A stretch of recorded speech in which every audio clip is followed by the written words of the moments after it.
ത്രിതല പഞ്ചായത്ത് തിരഞ്ഞെടുപ്പ്. വോട്ടെടുപ്പ് തുടങ്ങി. ആലപ്പുഴ, എറണാകുളം അടക്കമുള്ള സംസ്ഥാനത്തെ തെക്കൻ ജില്ലകളിൽ തദ്ദേശ സ്വയംഭരണ സ്ഥാപനങ്ങളിലേക്കുള്ള തെരഞ്ഞെടുപ്പിനുള്ള വോട്ടെടുപ്പ് തുടങ്ങി. രാവിലെ 7 മണിക്ക് തുടങ്ങുന്ന വോട്ടെടുപ്പ് വൈകിട്ട് 6 മണിക്ക് അവസാനിക്കും. ഉച്ചയ്ക്ക് 12 മണിക്ക് കിട്ടിയ സൂചനയനുസരിച്ച് 40% പോളിംഗ് നടന്നു കഴിഞ്ഞു. പോളിംഗ് ശതമാനം 80 കടക്കുമെന്ന സൂചനയുണ്ട്.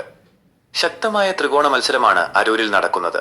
ചില വാർഡുകളിൽ സ്വതന്ത്ര സ്ഥാനാർത്ഥികളും കാര്യമായി വോട്ട് പിടിക്കുമെന്ന് കണക്കാക്കപ്പെടുന്നു. കഴിഞ്ഞ തെരഞ്ഞെടുപ്പിൽ അരൂർ പഞ്ചായത്തിൽ LDF 40.73%, UDF 34.55%, NDA 13.89%, സ്വതന്ത്ര സ്ഥാനാർത്ഥികൾ 10.80% വോട്ട് നേടിയിരുന്നു.